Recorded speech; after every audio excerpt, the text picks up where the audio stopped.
ஸ்தோத்திரம். மிகவும் இன்ட்ரெஸ்டிங்கான, நாம் தெரிந்து கொள்ள வேண்டிய ஒரு பதிவாக இது இருக்கும். அந்திகிறிஸ்து எப்போது எப்படிப்பட்டவனாக வெளிப்படுவான் என்பதையும், ஜெருசலேமில் 3வது தேவாலயம் கட்டுவதற்கு யூதர்களுக்கு எப்படி உதவி செய்வான் என்பதையும் பார்த்துவிட்டு, இப்போது உலகத்தில் அந்திகிறிஸ்து இருக்கிறானா என்பதை பற்றியும் பார்ப்போம். வெளிப்படுத்தின விசேஷம் 6ஆம் அதிகாரம் 2ஆம் வசனத்தில், நான் பார்த்தபோது இதோ ஒரு வெள்ளை குதிரையை கண்டேன். அதன் மேல் ஏறி இருந்தவன் வில்லை பிடித்திருந்தான். அவனுக்கு ஒரு கிரீடம் கொடுக்கப்பட்டது. அவன் ஜெயிக்கிறவனாகவும் ஜெயிப்பவனாகவும் புறப்பட்டான் என்று எழுதப்பட்டுள்ளது. யோவான் தரிசனத்தில் பார்க்கும்போது வெள்ளை குதிரையின் மேல் ஏறி இருக்கிற ஒருவனை காண்கிறான். அவன் வில்லை பிடித்திருக்கிறான். ஆனால் அந்த வில்லில் அம்பு இல்லை. அவன் ஜெயிப்பதற்காகவே புறப்பட்டு வருகிறானாம். இந்த வசனத்தில் அந்திகிறிஸ்துவை குறித்து எழுதப்பட்டுள்ளது. வெள்ளை நிறம் சமாதானத்தை குறிக்கும் நிறமாகும். அதாவது அந்திகிறிஸ்து இந்த உலகத்தில் வெளிப்படும் போதே முழு உலகத்திற்கும் சமாதானத்தை கொண்டு வருபவனாகத்தான் புறப்பட்டு வருவான். அது உண்மையான சமாதானம் அல்ல, போலியான சமாதானம் போன்ற மாய தோற்றத்தை ஏற்படுத்தி உலக மக்களை வஞ்சித்து தன் வசப்படுத்துவான். அவன் கையில் வில்லை பிடித்திருக்கிறான். ஆனால் அந்த வில்லில் அம்பு இல்லை. அதாவது வில் என்பது யுத்தத்தை குறிக்கும். ராஜாக்கள் யுத்தம் செய்யும் போது வில்லிலிருந்து அம்புகளை எய்து எதிரி படைகளை ஜெயிப்பார்கள். இங்கே அந்திகிறிஸ்து பிடித்திருக்கிற வில்லில் அம்புகள் ஏதும் இல்லை. காரணம், இந்த உலக ஜனங்களை அந்திகிறிஸ்து யுத்தம் செய்தோ சண்டையிட்டோ தனக்கு கீழ்ப்படுத்த மாட்டான். எந்த யுத்தமும் செய்யாமலே நயவஞ்சகமாய் சாதுரியமான பேச்சால் போலியாக சமாதானம் பண்ணி பொய்யான அற்புத அடையாளங்களை செய்து எல்லா ஜனங்களுடைய இருதயங்களையும் கவர்ந்து கொள்வான். மனிதர்களுடைய மனங்களை தன் பக்கம் ஈர்த்து வென்று விடுவான். அதனால்தான் அவனை ஜெயிக்கிறவனாக புறப்பட்டான் என சொல்லப்பட்டுள்ளது. அவன் தலையில் ஒரு கிரீடம் இருக்கிறது என்பது ஜெயிக்கிறவனுக்கு கிரீடம் கொடுப்பது, பதக்கம் கொடுப்பது உலக வழக்கம். அவன் கிரீடம் வைத்து கொண்டு வருவான் என்பது அல்ல. கிரீடம் என்பது அவன் மனிதர்களை ஜெயிக்கிறவன் என்பதற்கு அடையாளமாக யோவானுக்கு வெளிப்படுத்தப்பட்டது. அந்திகிறிஸ்து எப்போது வருவான், வெளிப்படுவான் என்றால், இயேசுவின் ரகசிய வருகை நடந்து முடிந்த அடுத்த நிமிடமே வந்துவிடுவான். கர்த்தருடைய சபை பூமியில் இருக்கும் வரை அந்திகிறிஸ்துவால் வெளிப்பட முடியாது. சபை எடுத்துக்கொள்ளப்பட்ட உடனே அந்திகிறிஸ்து வெளிப்பட்டு விடுவான். உலகம் இப்போதே மிக மிக மோசமான சூழ்நிலையில்தான் இருக்கிறது. நாம் இப்போது கர்த்தருடைய வருகையின் கடைசி நாட்களில் வாழ்ந்து கொண்டிருக்கிறோம்.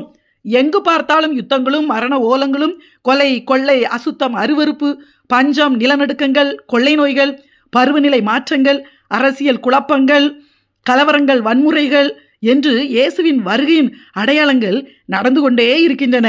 மிக விரைவில் இஸ்ரேலுக்கும் ரஷ்யாவுக்கும் இடையில் மிகப்பெரிய யுத்தம் எசேக்கியேல் புஸ்தகத்தில் சொல்லப்பட்டபடி நடக்கும். இப்போது இஸ்ரேலில் நடந்து கொண்டிருக்கிற யுத்தம் அதை நோக்கியே செல்கிறது. அணு ஆயுதங்கள் பயன்படுத்தப்படும். கற்பனை பண்ணி கூட பார்க்க முடியாத அளவுக்கு பேரழிவுகள் ஏற்படும். இயேசுவின் இரகசிய வருகையும் நடந்துவிடும். உலகம் அப்போது எந்த நிலைமையில் இருக்கும் பாருங்கள். இயேசுவின் வருகையில் பரிசுத்தமான பூரணமாய் வாழ்ந்த கிறிஸ்தவர்கள் மாத்திரமே எடுத்துக்கொள்ளப்படுவார்கள். மற்றவர்கள் கைவிடப்படுவார்கள். உலகத்தில் உள்ள எல்லா புறஜாதியாரான துன்மார்க்கர்களும் பாவிகளும் இங்கே பூமியில் தான் இருப்பார்கள். இஸ்ரேலின் யூதர்களும் இங்கே தான் இருப்பார்கள். காரணம், யூதர்களில் பெரும்பான்மையானோர் இன்னும் இயேசுவை ஏற்றுக்கொள்ளவில்லையே. உலகத்தில் கோடி கோடி பேர் வருகையில் எடுத்துக்கொள்ளப்படுவதால் மறைந்து போவார்கள். ஆனால் பூமியில் கைவிடப்பட்டவர்களுக்கு ஏன் இப்படி என எதுவுமே தெரியாது. இயேசுவின் வருகையை அவர்கள் நம்புவதும் கிடையாது. பெரும் குழப்பமும் கூக்குரலும் அழுகையும் விபத்துகளும் பேரிழப்புகளும் உண்டாகும். முழு உலகமுமே யாராவது வந்து உலகத்தில் ஒரு அமைதியை கொண்டு வர மாட்டார்களா என எதிர்பார்ப்பார்கள். அப்போதுதான் அந்திகிறிஸ்து முழு உலகத்திற்கும் சமாதானம் கொடுப்பவனாக, மிக நல்லவனைப் போல, எல்லோருக்கும் நடுநிலையானவனைப் போல, மிகப்பெரிய தலைவனாக, ஆளுமையுள்ளவனாக வெளிப்படுவான். அதாவது புது உலக ஒழுங்கை கொண்டு வருவான். எல்லோரும் சந்தோஷத்தோடு அவனை ஏற்றுக்கொண்டு கொண்டாடுவார்கள். அவனால் மட்டுமே முழு உலகத்தையும் காப்பாற்ற முடியும், வழிநடத்த முடியும் என எல்லோரும் அந்தி கிறிஸ்துவை நம்பி விடுவார்கள்.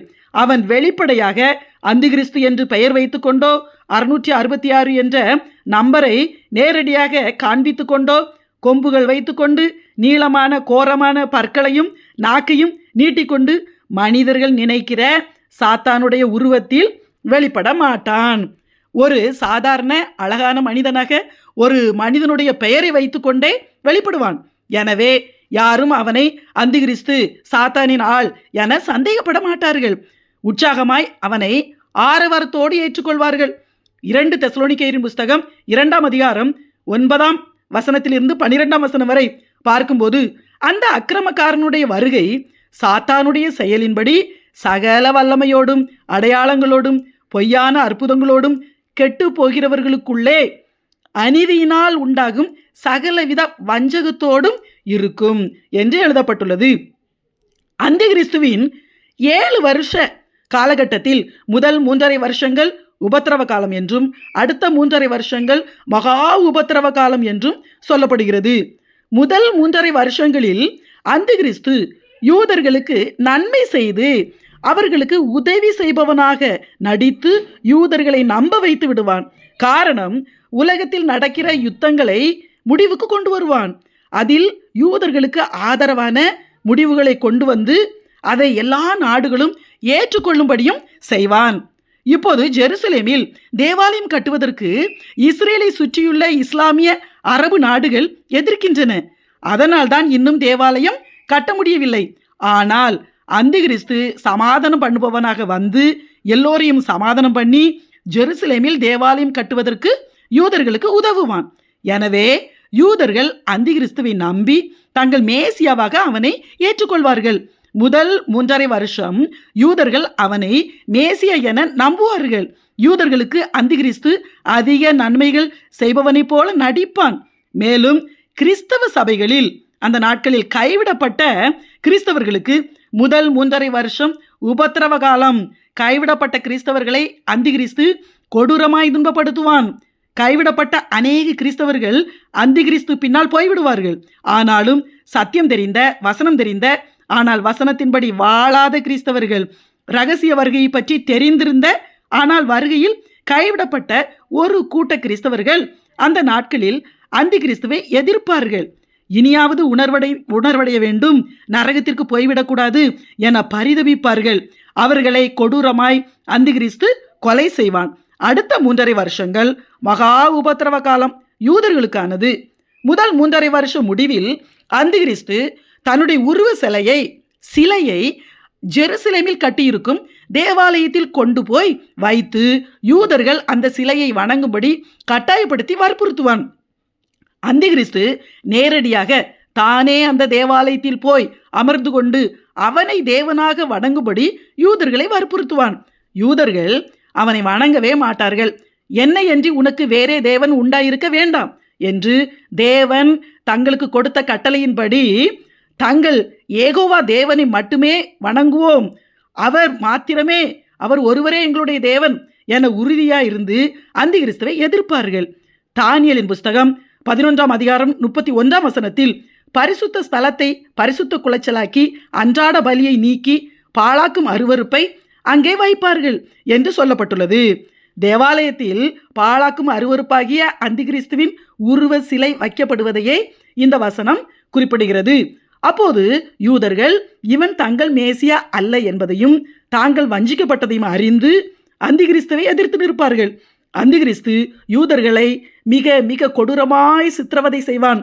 அப்போதுதான் யூதர்கள் மேசியாவே வாரும், மேசியாவே வாரும், எங்களை தப்புவியும் என புலம்பி அலறுவார்கள். அதனால்தான் யூதர்களுக்காக, தங்களுடைய ஜனங்களுக்காக 7 வருஷம் முடிவில் இயேசு பகிரங்கமாக எல்லா கண்களும் காணும்படி இறங்கி வந்து அந்தி கிறிஸ்துவோடு யுத்தம் செய்வார். அதுதான் அர்மகதோன் யுத்தம் எனப்படும். இப்போது அந்தி கிறிஸ்து பூமியில் இருக்கிறானா என்றால் இருக்கிறான் என்றும் சொல்ல முடியாது, இல்லை என்றும் சொல்லிவிட முடியாது. காரணம், அது கர்த்தருடைய இரகசிய வருகையை பொறுத்தது. இப்போதே அவன் பூமியில் இருக்க வாய்ப்பு இருக்கிறது. ஏனென்றால் இயேசுவின் இரகசிய வருகை சீக்கிரம் என்றால் அவனும் இப்போதே இருந்துதான் ஆக வேண்டும். வருகை முடிந்தவுடன் அவன் வெளிப்பட வேண்டும் அல்லவா? அதன் பிறகுதான் அவன் பிறந்து வளரப்போவதில்லை. உலகம் அந்திகிறிஸ்துவின் வருகைக்காக ஆயத்தமாகிவிட்டது. அதற்கு முன்பு நடக்கப் போகிற இயேசுவின் வருகையில் போக நாம் ஆயத்தமாகிவிட்டோமா? ஆமேன்.